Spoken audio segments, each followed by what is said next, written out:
Tecnici del NIAT, il nucleo investigativo antincendi territoriale dei Vigili del Fuoco, sono al lavoro da questa mattina all'interno della casa di via Raffaello, dove hanno perso la vita i due anziani coniugi.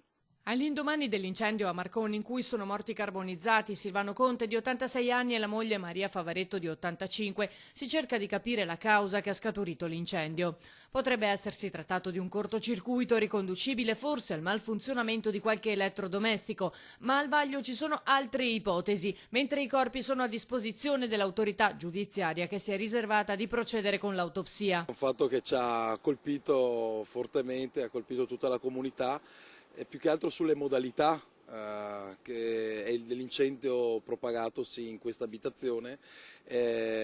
Sicuramente bisognerà approfondire. A dare l'allarme domenica mattina è stato un 22enne, Mirko Novi, che abita al terzo piano di una palazzina poco distante. Il sindaco ha intenzione di incontrarlo. Il suo pronto intervento ha permesso a sua volta di evitare il propagarsi dell'incendio e quindi l'intervento imminente da parte dei vigili del fuoco, che sono intervenuti assolutamente in maniera pronta ed efficace. Ha fatto un dovere civico, ha fatto una cosa assolutamente molto bella e quindi penso che verrà giustamente dato un encomio a questa persona che ha dato un importante segnale a tutta la comunità. La coppia di anziani aveva 3 figli, era il marito ad occuparsi della moglie, costretta a letto senza una gamba. Una persona assolutamente che si prestava, lo si emerge da una cura maniacale di quello che è il giardino, l'orto, e quindi veramente un rammarico grossissimo.